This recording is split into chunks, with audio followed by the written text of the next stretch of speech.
Je suis Elhadj Malick Youm, le secrétaire général national du syndicat autonome des enseignants du moyen secondaire du Sénégal, SAEMS. Aujourd'hui, nous avons tenu à rendre visite à la direction du CNEPS de Thiès dans le cadre du suivi des accords que nous avons stabilisés avec le gouvernement du Sénégal. Lors de la rencontre du mardi 13 juin, le ministre de l'Éducation nous avait assuré que la formation devrait démarrer dès le début du mois de juillet. Et c'est à cet effet que suite à la publication de la liste de la première cohorte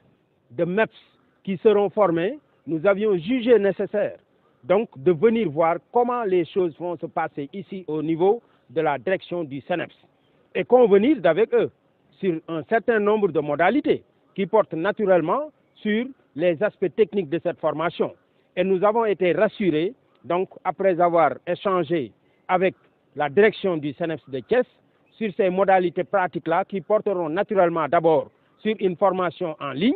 Déjà, les camarades n'auront pas à se déplacer, mais également sur une formation qui portera sur des aspects purement théoriques et des modules que les camarades n'ont pas encore eu à faire, ce qui est très important, mais une formation aussi qui permettra à ces camarades-là de s'offrir un plan de carrière dans la mesure où, quand même, ils auront la possibilité, après l'obtention du diplôme qui correspond à un bac+2, mais de pouvoir se projeter en termes de plan de carrière. Et tout cela participera à la revalorisation de leur carrière. Et aussi, nous n'avons pas aussi eu à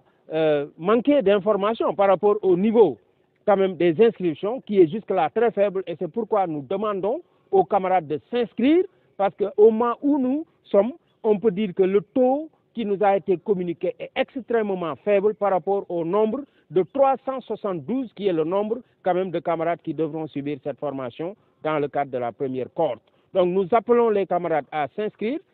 pour qu'on puisse aller très rapidement vers le démarrage de cette formation. Mais nous allons continuer à veiller au grain et nous demandons également à ce que les mesures d'accompagnement qui sont attendues du ministère des Sports soient mises à disposition pour que cette formation se déroule dans les meilleurs délais, mais aussi qu'on puisse procéder dans les meilleurs délais au reversement des MEPS dans le corps des PCM en EPS.